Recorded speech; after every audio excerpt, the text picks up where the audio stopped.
Hey everyone, thanks for tuning in to another video from TT Does It All. This is a video of tips and tricks how to do things a particular way for clients who have thin edges or a thin leave out. This particular client right here has the thin edges. I started recording this in the middle of her sewing because I'm like, oh my God, this would be something very good for YouTube. And I wanted to make sure she was okay with it. And she said, sure. Her hair is only thin, like right above her ears on those edges because it's hereditary. And she said not only is her hair like this, but her sister's hair is like this, her mom's hair is like this. So no, it's not from too many sew-ins. No, it's not from quick weaves. So all you idiots leaving those comments can shut the hell up and get off my page. Yeah, you guys know, like I love to have fun and joke and laugh. However, some people are just stupid and they get on my page and they make these dumb comments and I just delete them and go about my merry day. But you guys never see them, but I do. And if you guys have comments like that, then again, go ahead and move to the next video because it won't even go to the public eye. But anywho, or any who? What? Wait, somebody just commented on my video. She said to say, oh, anyhow. So, no more anywho's. Anyhow. Okay, I don't know. I'll probably still say anywho. But this particular client, when clients come to me with thin hair, I know exactly what to do. I know that if I was a client and my hair was thin in a particular spot, of course I don't want it to show. When I wear my extensions, I want it to cover whatever I'm insecure about. That's the whole point of extending your hair. It's to accent whatever you don't want shown. Whatever you want to extend, we can extend it. So we're going to extend where the edges are and we're going to just kind of disguise it a little bit. So here's the braid pattern, which you all have seen. She doesn't want to leave any hair out around the edges at all. And when I braided it back, I know it may look like, oh my God, it's pulling her edges out even more, but it is not. I am a very light hand braider. This client can tell you if she watches a video, she can comment below and tell you, but I do not pull edges. I just make sure that her hair is braided into the braid so that it's not being pulled or having to be slicked down with edge control. You want to braid that hair up to keep it out of the client's way. So with that being said, I'm going to continue braiding and then I will come back with the specifics, which is how to sew in to cover, because that is very important.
So now that I'm done braiding, I do sew on a net. Any client with thin hair, I use a net for because we want to keep tension off of the client's natural hair. And even though I use a net, I still sew onto the braid so it doesn't prevent any weight from being on the hair because I do still sew on the braid. I just need the net because taking some of that tension off of those braids and putting it on the net helps her hair as much as possible. So even though her thinning isn't caused from tension, we don't want to apply any extra tension and cause any extra thinning or damage to her hair. So I do use a net just so that there is a little less pressure on her hair. Whereas somebody with thick hair, I don't have to use a net. Their hair can take the weight of the extensions. So again, for this client or any client that I work on with thin hair, I do use a net The net for me allows me to sew anywhere. So if there's a spot where the hair is really thin and I don't want to sew on her hair, I can just sew on the net and not the braid. So again, the net is not something that is used to make the sew-in last longer. It's just so that either less stress is on the client's hair in a particular spot, or I can sew where there is not, less hair, and I can also sew where there may not be a braid. So again, it just helps keep the tension off of the client's hair. It does not make the sew-in last longer.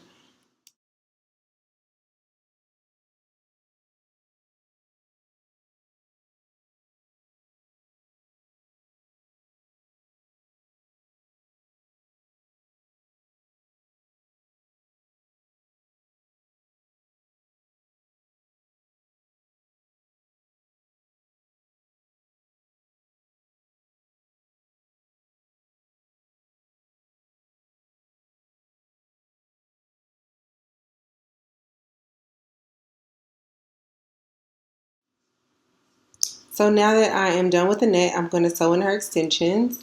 And I'm using a 16 inch, an 18 inch, and a 20 inch. And again, all of the bundle deals that I offer come in 3 different lengths. And this is my Brazilian deep wave. The link to the website was below. It's hairinkkansascity.com. And I do ask you all to give me 3 to 4 weeks for shipping or for you to receive it, because I travel a lot and sometimes hair gets shipped to me and I'm not home. So I just ask for your patience. If you are in a rush to get hair, text me. My number is provided when you order. And if you text me and I'm able to get an order out to you sooner, I'll tell you to go ahead and order it. But if not, please give me the 3 to 4 weeks. Sometimes it'll come sooner, sometimes it won't. But with my Brazilian deep wave hair, I always ask the client, do you want your hair straight in its natural state or styled? And it can be straightened. I'll show you a little bit of that in the bottom left hand corner. But for this particular client, she wants it curled. So I straighten the ends first before I install each bundle, because this hair is, the Brazilian deep wave is just so tight when it first comes. It's just a lot easier to curl it if the ends are not in that tight curl pattern. And I only straighten the ends.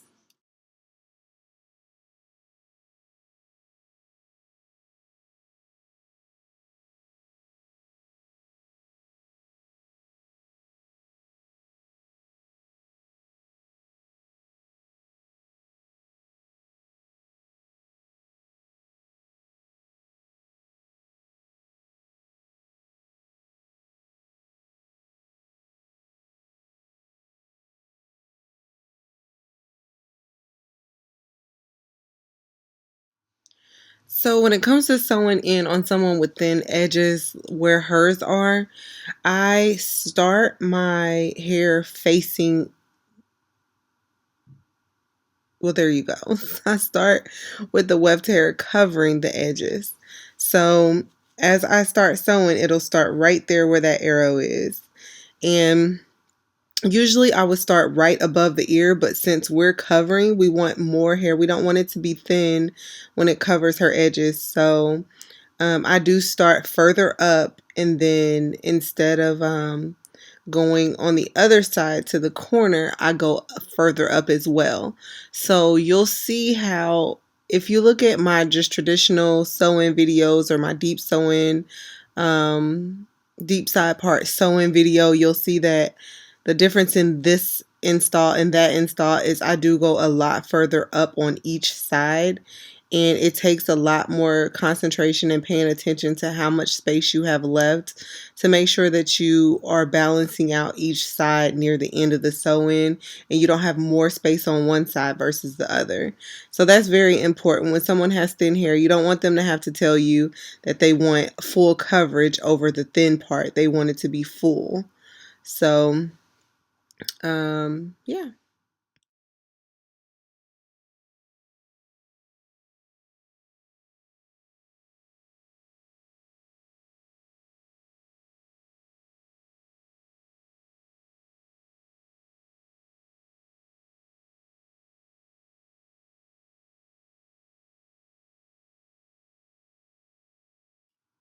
So this is where I was saying I usually go to the bottom corner, but on this side I stopped a little further up.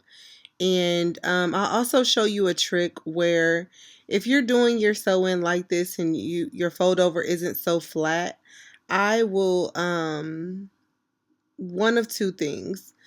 The first thing, which is a quicker fix, is I will kind of spritz down that corner and then hold it with a clip, which you'll see me do a couple times in here. Um, with the weft hair, sometimes the way it is in the bundle, the way it's tied, it can make the hair stick up. So I know a lot of people ask, like, how do you get the hair to lay flat on the edges? Sometimes it's because of the way the hair was in that bundle. So you see, there's two ways, either the spritz and then clip it to hold it until it's dry, or you can flat iron the hair coming from the weft straight and then start sewing it in. So I actually use both. I actually flat iron when I get to the top. So that way all of the hair from the top is super flat and easy just to go ahead and style when ready. But for the other two bundles under the top bundle, I just go ahead and spray that corner and just pin it down, which you'll see me do in this video. But just like a couple of my other videos, it's faster for me to style as I go. So instead of just taking the entire sew-in, just installing everything and then styling, I like to sew one bundle, style it, sew another bundle and style it. That way I don't have to worry about pinning hair up. I don't have to worry about getting hair out of my way. I can see everything. I don't have to worry about missing any hair. So I don't know. It's just something that I tried and it went well for me. So yeah.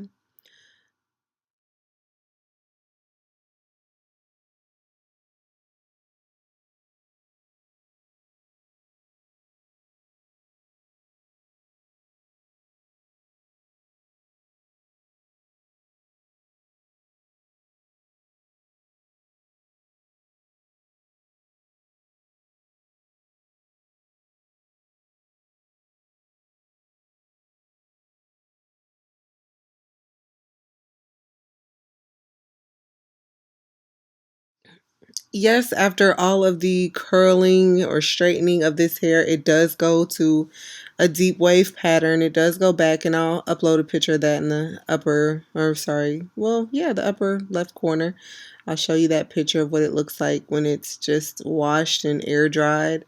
It does go back to its deep wave pattern. So a lot of people order like body wave expecting it to look like the natural state of the deep wave pattern when it is actually the deep wave that you are desiring. So now I am on the second bundle, which is the 18-inch. I installed the 20-inch first for the bottom. And I am starting right behind that corner where I left off with the last bundle. And no, I did not measure it to stop right there. It just so happened that that's where the track ended. But here in this upper corner is where you're going to see me use the spritz little tip. And honestly, that is the perfect way. If she was leaving her hair in the deep wave state, that would be a perfect thing to use instead of flat ironing it because, she wants her hair not straight. So just spray it and pin it down. And then by the time you go back around and come back to that side, it'll be dry and you can remove the clips. Or you can wait until you're done. But I just kind of pull it straight to how I want it to lay and add a pin or a clip and then keep going. So as I'm installing, when I go to the other side, remember you're still going to be mindful of how much space you have left. And I still am not, like, this track is stopping before her hairline. So if you see, it's stopping kind of at that second braid, and then I'm folding it over and going back. Again, if it's not flat, you can just spray it and add that pin or add the clip. I don't know why the heck I keep saying pin. Add the clip to hold it down and then keep sewing. So again, you see that is where I stopped this track. I'm not going all the way to her edge yet. And this gives her the fullness up there, but there's no tension. The tension's not all on that first braid. So we are just going to keep sewing And once this middle section that's left to be sewn in, it has the same amount from edge one side of her head to the other side, that's when I'll start taking it all the way to the hairline.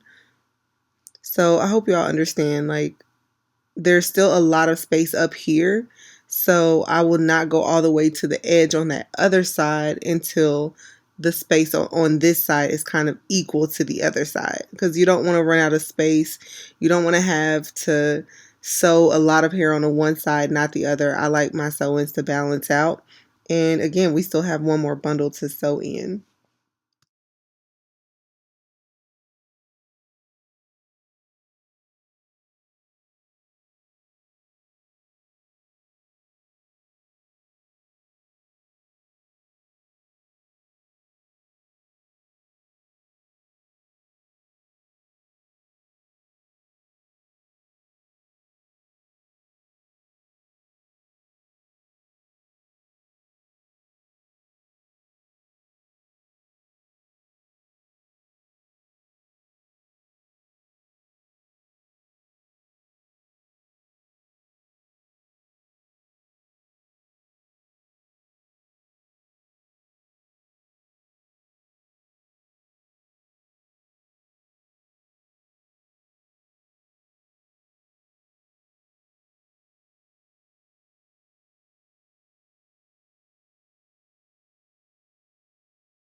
All right, so we are two bundles in, one bundle left, and watch what happens. This is like a test for all clients. It's so funny. Watch. Go ahead, sneak that little girl. Yeah. I see you, girl. She tried it. All right, so we are on the last 16-inch bundle, and we are about to put it in, Toya. We see it. Okay. So here we go. And you see the clips are still in there. It doesn't hurt. It's dry now. You see I didn't curl and did everything. So at this point it's dry. I'm ready to come out. But you see it's flat. It's not sticking up or anything. So that is something that I love to do. All right. So you see here it's still a little more space on that right side of her versus the left. So I am going to fold it over before the edge one more time, and then I will go all the way. So now I'm folding over. I'm not going to the edge yet. Again, because there was a lot more space on the other side and I wanted to even out. So the next time I will go all the way to the hairline.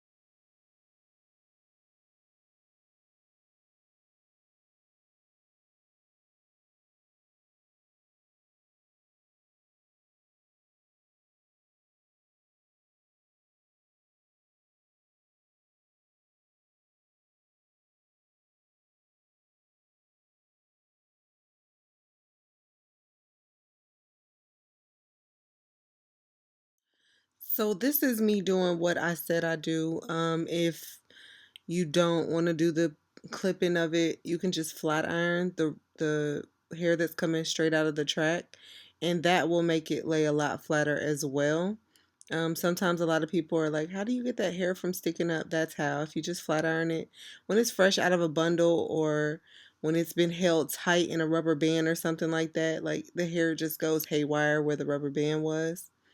Yeah, and I didn't realize you couldn't see that part, but I did go to the hairline. You see it's a lot further up on this left side now, and I'm going from hairline to hairline, and I am flat ironing the root of the track so that it lays flat, and I just burned the crap out of myself. Oh my god, like mm, mm, mm.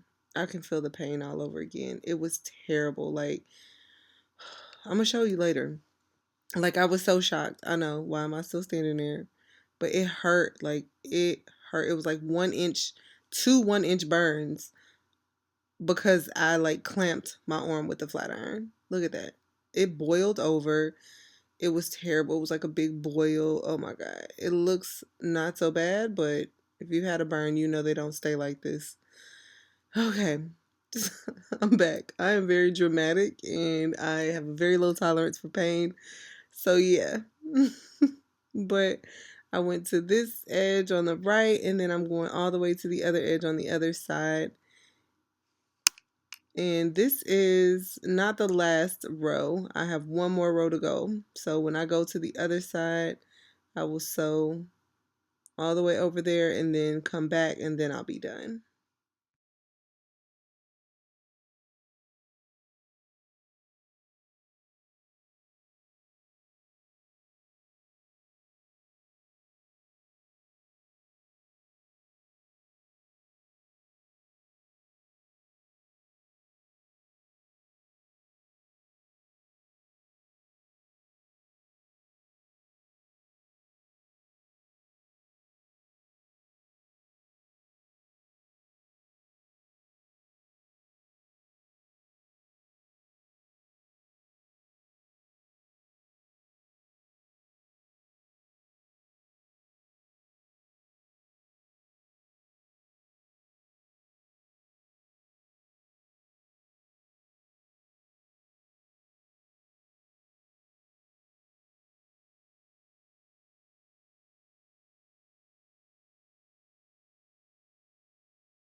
I'm so crazy. Don't judge my little happy dance, okay? Don't judge me.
Ladies, this is a random tip, and gentlemen too, because I know me and watch my videos too that do hair.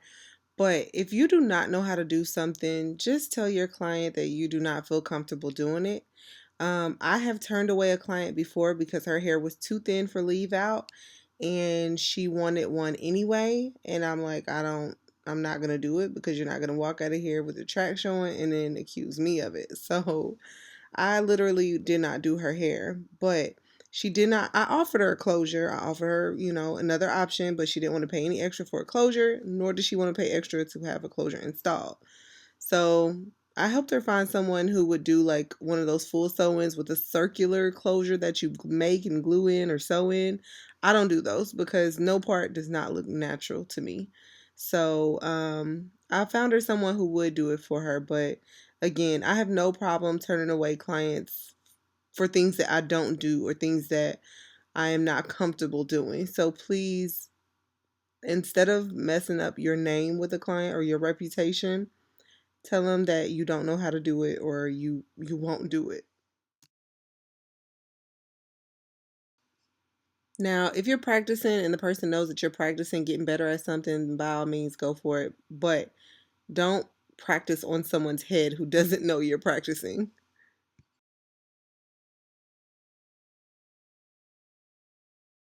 Now, this client's leave out was perfectly fine. It is the next client whose leave out was the thinner part of her head. And yeah, there's my burn. Okay, so this client, I'm going to show you the things that I use when someone's leave out is thin. And again, I showed the entire process of this sew-in, which is in the description. But she actually was going to get a frontal, and I'm showing her where I'm going to fill in her hair just to disguise to be darker so that when I cover it up, the line. So I'm spraying it with brown for you on camera to see. And then, of course, over that brown, I'm going to spray it with her hair color. And this is a hairspray that you could find it at Sally's. And you see this is the black, and you want to match the client's hair. This is like the hairspray that people use for like Halloween or something, or they add streaks of blue or green. And it's just something that I use in particular just to blend in that line so that you can't see it. And again, she was supposed to get a frontal, but we had to kind of improvise. So a lot of clients do have thin hair, and sometimes I will not do this method because the client's hair is too thin, but in this situation, we did have to. So let me know what you all think. Comment below and make sure you thumbs up this video.